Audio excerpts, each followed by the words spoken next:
घर में नोटिस जा रहा है कि 24 घंटा के अंदर आपका सील कर दिया जाएगा। ये क्या तमाशा है? पहले से कमर्शियल एरिया में जो भी दुकानदार है, जो भी दुकानें हैं, वो तो टैक्स दे ही रहे हैं। यहाँ पर सुप्रीम कोर्ट का जो डायरेक्शन है, उस डायरेक्शन में ये है कि आप रेसिडेंशियल एरिया में कमर्शियल एक्टिविटीज नहीं कर सकते हैं। जब वो रेसिडेंशियल इलाका था तो आप टैक्स कैसे कमर्शियल का ले रहे हैं, और जब आप कमर्शियल टैक्स ले रहे हैं तो वो कमर्शियल है। कहा जा रहा है कि आप 24 घंटे में या 2 दिन 3 दिन के अंदर सील कर देंगे, मिलकर करके जवाब दीजिए, हम सील करेंगे। नमस्कार, मेरा नाम आलोक है। आप लाइव स्टीज देख रहे हैं। पटना के जितने जमीन मालिक हैं अब वो परेशान हो रहे हैं। ऐसा क्यों, आपको बताते हैं। पटना नगर निगम के द्वारा सुप्रीम कोर्ट के आदेश के बाद लगभग 27,000 घर मालिकों को, जो जमीन मालिक हैं, घर मालिक हैं, उन्हें नोटिस जारी किया गया है। और उनके आवास में दुकानें कैसे खुली हुई हैं, कैसे जहां पर व्यवसाय नहीं हो सकता है वहां पर व्यवसाय कैसे हो रहा है, अब इस संबंध में नोटिस जारी किया गया है। तस्वीरें आपको दिखाएंगे। देखिए, नोटिस 27,000 लोगों को जारी किया गया है। ये तो खबर है ही। 27,000 घर मालिक इसे लेकर परेशान है, दुकान के मालिक इसे लेकर परेशान है, जिनके घरों में दुकान खुली हुई है वो तो परेशान है ही। लेकिन पटना की मेयर सीता साहू को भी नोटिस जारी किया गया है। जो तस्वीर आपको दिखा रहे हैं, पटना की मेयर सीता साहू, पटना की पटन देवी मंदिर है पटना सिटी में, उधर ही उनका घर है, उन्हें भी नोटिस जारी किया गया है। उनके घर में कैसे कार्यालय खुला हुआ है, कैसे कमर्शियल काम हो रहा है वहाँ पर, और तमाम घरों में जहाँ जहाँ दुकानें खुली हुई हैं उन सभी जगहों पर ये नोटिस भेजा गया है। लगभग 27,000 घरों में नोटिस भेजा गया है और आम लोग काफ़ी परेशान हैं। देखिए, पटना नगर निगम के ही कुछ पार्षद हमारे साथ हैं, उनसे हम बात करेंगे। ये जो नोटिस जारी किया गया है निगम द्वारा, मालूम है आप लोगों को? बिल्कुल मालूम है। ये क्या हो रहा है? ये तो लोग काफ़ी परेशान हैं। देखिए, ये सर्वोच्च न्यायालय का कुछ नोटिस गाइडलाइन है जिसके द्वारा नोटिस दिया गया है। सर्वोच्च न्यायालय का हम सम्मान करते हैं, लेकिन नोटिस जो गया है कॉमर्शियल टैक्स देने वाले पर ही नोटिस गया है। मतलब और किस लिए गया है? नहीं, जिन घरों को नोटिस गया है, जिनमें दुकानें खुली हुई हैं, वो लोग कमर्शियल टैक्स जमा करते थे। बिल्कुल जमा करते हैं। वही लोग को नोटिस गया है जो कॉमर्शियल टैक्स जमा करते हैं। अच्छा। और आज से नहीं कर रहे हैं, बहुत वर्षों से कर रहे हैं। सरकार ने किस आधार से नोटिस भेजा ये अभी समझ से पड़े। वो तो आपका भी निगम है, आप भी उसमें पार्षद हैं। जनता परेशान है। घर में नोटिस जा रहा है कि 24 घंटा के अंदर आपका सील कर दिया जाएगा। ये क्या तमाशा है? पटना के मेयर को भी गया है। हाँ, बिल्कुल गया है, बिल्कुल गया है सर। तो वो कमर्शियल टैक्स नहीं देते थे। अब जैसे आपके नोटिस आपने भेजा और अभी तक पटना में कौन सा क्षेत्र कॉमर्शियल है और कौन सा क्षेत्र रेसिडेंशियल है, इसका कोई अता ही पता नहीं है। और आप हमसे, मान लिया कि मेरा मकान है और आप हमसे कॉमर्शियल टैक्स ले रहे हैं और अब फिर नोटिस भेज रहे हैं कि आपका कॉमर्शियल नहीं है। तो जब देखिए, जब निगम को मालूम ही है कि ये कमर्शियल है जगह, यहाँ पर दुकानें खुली हुई हैं, कमर्शियल टैक्स भी आप ले रहे हैं, तो फिर नोटिस क्यों भेजा गया? क्या आम लोग शिकायत कर रहे हैं आपसे? आम जनता में बहुत पैनिक फैला हुआ है। पटना में पटना में सुप्रीम कोर्ट का जो आदेश है, ऑब्वियसली हम सब उसका रिगार्ड करते हैं, मानते हैं इस बात को।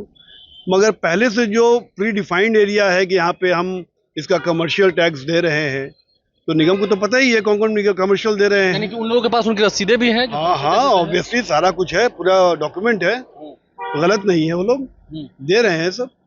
तो क्या मतलब इससे क्या, ये तो बड़ी खबर है, मतलब बड़ी बात है कि आप कमर्शियल टैक्स भी ले रहे हैं, फिर नोटिस भी निगम की ओर से जा रहा है। बहुत बड़ी बात है, क्योंकि जब जान रहा है कि पहले से हम लोग टैक्स दे ही रहे हैं और उसके बाद भी दोबारा नोटिस जारी किया जा रहा है, तो ये तो गलत चीज है। एक ही चीज का दोबारा आदमी टैक्स क्या देगा? आदमी पहले दे ही रहा है तो फिर वो खाली क्यों करेगा? हाँ, तो वही बता रहा है कि पहले से कमर्शियल एरिया में जो भी दुकानदार है, जो भी दुकानें हैं, वो तो टैक्स दे ही रहे हैं। ये दोबारा झूठ मूठ के जो नोटिस जारी किया गया, अब इसका क्या ये है पता नहीं चल पा रहा है। इसका काफी रिएक्शन है, काफी रोष है जनता में इसके खिलाफ जो है। मतलब लोग क्या आ रहे हैं, मिल रहे हैं। पटना पुराना शहर है। पटना पुराना शहर और पटना घनी आबादी वाला शहर है, और यहाँ पर छोटे छोटे गलियां, तंग गलियां हैं, और गलियों में ना जाने कितनी दुकानें हैं। गलियों में ना जाने कितने परचून की दुकानें हैं, कचरी पकौड़ी की दुकानें हैं, छोटे मेडिकल स्टोर्स हैं, छोटे छोटे होटल्स हैं, बहुत सारी दुकानें हैं। और अभी जो सुप्रीम कोर्ट के गाइडलाइन पे जो नोटिस आया है, उस नोटिस में यह है कि आपका जो क्षेत्र है, आपका जो क्षेत्र है वो रेसिडेंशियल है, और रेसिडेंशियल में आप कमर्शियल एक्टिविटीज व्यवसाय कर रहे हैं। हाँ, रेसिडेंशियल में आप कमर्शियल एक्टिविटीज नहीं कर सकते हैं। तो चूंकि निगम उनसे व्यवसाय का करने का जो कमर्शियल टैक्स होता है वो ले रहा है। बिल्कुल कमर्शियल जो जिस तरह का टैक्सेस स्लैब में आता है। कमर्शियल जो दुकानें हैं, जो अपना कुछ फैक्ट्रीज, छोटे कुटीर उद्योग जो चला रहे हैं, सारे लोग जो टैक्स के जो स्लैब में आते हैं वो सारे लोग टैक्स दे रहे हैं। यहाँ पर सुप्रीम कोर्ट का जो डायरेक्शन है उस डायरेक्शन में ये है कि आप रेसिडेंशियल एरिया में कमर्शियल एक्टिविटीज नहीं कर सकते हैं। कमर्शियल एक्टिविटीज नहीं कर सकते हैं, लेकिन निगम ये भी तो बताए कि वो कमर्शियल टैक्स ले रही है। बिल भैया जनता में रोष भी है। हमको समझ में नहीं आ रहा है कि जब आप कमर्शियल टैक्स ले रहे हैं और अभी कुछ दिन पहले आपने कमर्शियल टैक्स बढ़ाया है, डबल किया है, हाँ। और फिर आप नोटिस भेज रहे हैं कि आप कमर्शियल नहीं है। अभी डबल कर दिया टैक्स। Yes, जी कुछ दिन पहले ही हुआ है अभी। कर दिया है, मतलब कैसे आप खाली करा सकते हैं? क्या गाइडलाइन है हमको समझ में नहीं आपका आ रहा। निगम है, आप बताइए ना। सर तो हम निगम से ही सवाल कर रहे हैं, आप किस आधार पर कमर्शियल टैक्स ले रहे थे? जब वो रेसिडेंशियल इलाका था तो आप टैक्स कैसे कमर्शियल का ले रहे हैं, और जब आप कमर्शियल टैक्स ले रहे हैं तो वो कमर्शियल है? तो वो कमर्शियल है। जब आपने पैसा लिया है तो वो कमर्शियल टैक्स जब वो दे रहे हैं तो वहाँ पर कमर्शियल काम हो रहा है।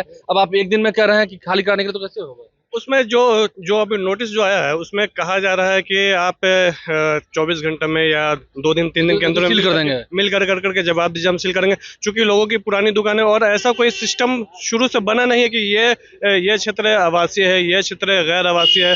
अगर ऐसा सिस्टम नहीं है। अगर ऐसा कुछ रहता, अगर ऐसा कुछ क्लियर रहता बिल्कुल, और उसके बाद अगर हम ऐसा कुछ करते रहते हैं, आम लोग अगर ऐसा कुछ करते रहते हैं और उनके ऊपर ये इस तरह की नोटिस आती है तो मतलब एक दिल में संतोष रहता है। लेकिन यहाँ पर इस टाइप का कुछ सिस्टम, उस टाइप का डेवलप सिस्टम भी नहीं है, और फिर आप नोटिस भेज रहे हैं, कमर्शियल टैक्स भी लेंगे, नोटिस भी भेजेंगे, तो ये कहाँ तक सही है? पटना नगर निगम की मेयर सीता साहू को भी नोटिस गया है। सोचिए अभी क्या क्या होगा। 27,000 घर हैं, मामूली बात नहीं है। 27,000 घरों को नोटिस जारी किया गया है। हमारे चैनल को सब्सक्राइब कर लें, साथ साथ फेसबुक पेज भी लाइक करें। धन्यवाद।